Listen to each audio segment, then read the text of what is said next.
Hello everyone. देखिए friends, इस video के अंदर हम जानेंगे कि बोर्ड एग्जाम में आपको कॉपी किस तरीके से लिखनी है। तो देखिए, जैसे कि आपको क्वेश्चन करना है और ये क्लास 12th की हिंदी है, तो क्लास 12th की हिंदी की कॉपी कैसे लिखेंगे। देखिए, इसमें आपको शुरू में मिलेंगे 10 नंबर के ऑब्जेक्टिव क्वेश्चन। ऑब्जेक्टिव क्वेश्चन किस तरीके से करने हैं, देखिए 10 नंबर के आते हैं। जैसे आपको लिखना है प्रश्नोत्तर संख्या 1 का उत्तर खा मिलेगा, गा मिलेगा, इस तरीके से आपको मिलेंगे कितने, 10 नंबर के मिलेंगे ये। जैसे कि आपको करना है कि वन का वाला उत्तर, तो जैसे आपका आंसर आ रहा है नाटक, तो आप नाटक लिख दें। संस्मरण आ रही है दूसरे का, तो आप संस्मरण लिख दें। तीसरे का निंदा रस आ रहा है। इस टाइप से जो भी इस तरीके से जो भी क्वेश्चन आपको आ रहा है वहां पर उसका आंसर लिख सकते हैं। तो इस तरीके से आपको लिखने हैं क्या, 10 नंबर के क्वेश्चन आंसर इस तरीके से लिखने हैं जैसे आपको दिखाई जा रहे हैं। ओके, आगे समझिए। ये 10 नंबर के लिखने के बाद में इस तरीके से ओके 10 नंबर आपको ये पड़ जाएंगे। यहाँ पर 10 नंबर जैसे ही पड़ जाएंगे, फिर आगे आपको तीसरे का क्वेश्चन करना पड़ेगा। तीसरे का वाला दे रखा है इसके अंदर, इसमें संदर्भ सहित व्याख्या करानी होती है इनको। तो देखिए संदर्भ कैसे लिखेंगे, बस आपको पाठ का नाम लिखना है और लेखक का नाम लिखना है। तो देखिए, जैसे कि आपको इसमें मिलेगा एक गद्यांश। गद्यांश में आपको पहचान करनी पड़ेगी कि उस चैप्टर का लेखक कौन है। ओके, और पाठ का नाम क्या है। तो जैसे कि इसमें गद्यांश दे रखा है अशोक के फूल, जैसे कि इसमें जो गद्यांश दिया गया था अशोक के फूल, इस पाठ से ये लिया गया था। उसको जो लेखक है आचार्य हजारी प्रसाद द्विवेदी हैं। तो इस तरीके से आप लिख सकते हैं संदर्भ। संदर्भ में क्या लिखना, पाठ का नाम लिखना है और लेखक का नाम लिखना है। फिर व्याख्या लगा के आप लिख सकते हैं क्या, जैसे कि इसमें बोला गया है आचार्य हजारी प्रसाद द्विवेदी हैं, तो यहाँ पर कौन है लेखक, ये हैं। तो आप यही लिख सकते हैं कि द्विवेदी जी कहते हैं कि। अब इस तरीके से सारी ये थ्योरी आप उसमें से इसके जो गद्यांश है उसमें से बना के लिख सकते हैं। तो इस तरीके से आपको इसके नंबर पड़ जाएंगे। तो इस तरीके से आपको बोर्ड एग्जाम में कॉपी लिख कर आनी है।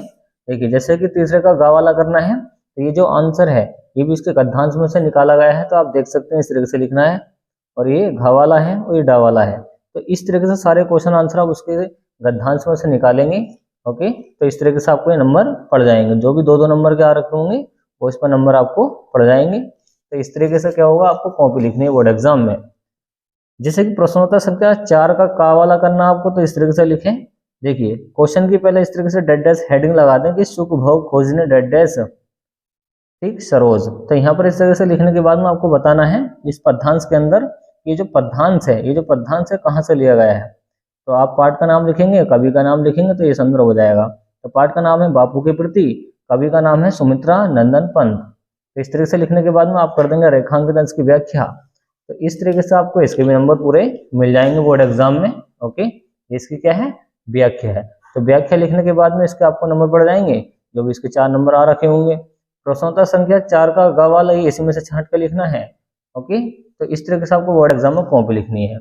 फिर आएगा आपको साहित्यिक परिचय लिखने के लिए 5 नंबर में। 5 नंबर में आता है ये, देखिए साहित्यिक परिचय आपको लिखना है इसमें वासुदेव शरण अग्रवाल का। तो वासुदेव शरण अग्रवाल का साहित्यिक परिचय कैसे लिखेंगे, तो देखिए हेडिंग लगाना साहित्यिक परिचय, फिर इसके बाद फिर इनके बारे में लिखना चालू कर देंगे। डॉक्टर वासुदेव शरण अग्रवाल का जन्म था 1904 में हुआ था। मेरठ के जनपद के खेड़ा ग्राम में हुआ था। इनके माता पिता लखनऊ में रहते थे। इनका बचपन लखनऊ में ही बीता था। इन्होंने काशी हिंदू विद्यापीठ, तो आप ये याद कर लेना। ओके, तो लिखने के बाद में आपको इसके भी नंबर पड़ जाएंगे, कितने नंबर का ये आएगा एग्जाम में। तो पूरा लिख कर आना है जिससे कि पूरे नंबर मिले इस तरीके से। और इसकी कीर्तियाँ भी लिखनी होती हैं। कीर्तियों में निबंध संग्रह दे रखे हैं इसमें, पृथ्वी पुत्र है, भारत की एकता है, कला और संस्कृति है। तो ये सब आपको लिखना है इस तरीके से। ओके, अब आवारा खा इसमें कि प्रश्नोत्तर संख्या 5 का खा उत्तर, इसमें कवि का लिखना है जीवन परिचय। कवि कौन है, यहाँ पर मैथिली शरण गुप्त है, और ये क्या है, कवि हैं।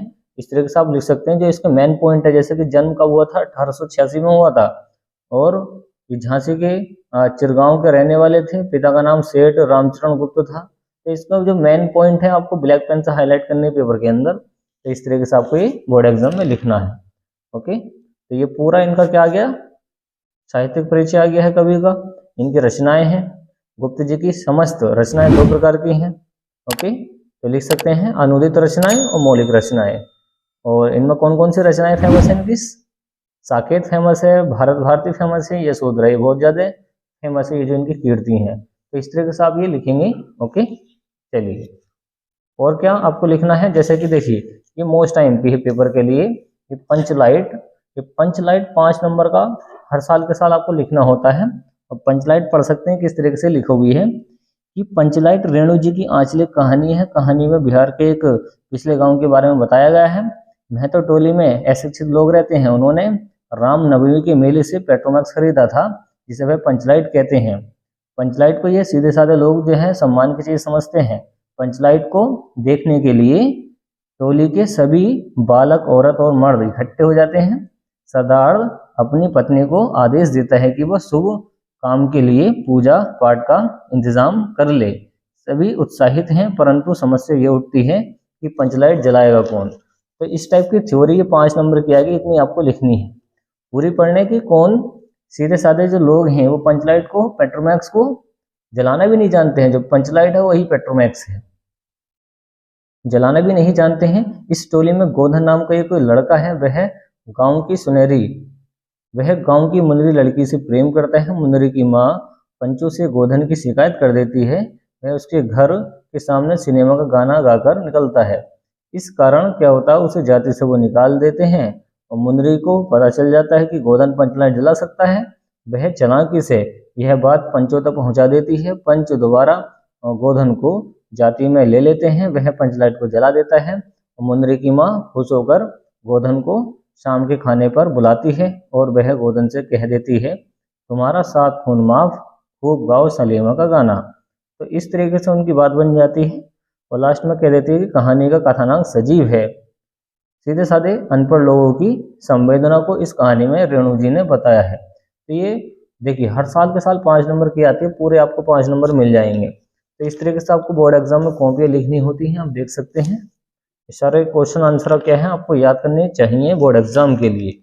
ओके फ्रेंड्स, देखिए ये सारे क्वेश्चन आंसर जो निकाले गए हैं पूरे क्या हैं, मॉडल पेपर से निकाले गए हैं। अगर आपके पास विद्या क्वेश्चन बैंक है तो सारे क्वेश्चन आंसर आप उसको मॉडल पेपर मिल जाएंगे, तो वहां पर जाकर इसको चेकआउट कर सकते हैं।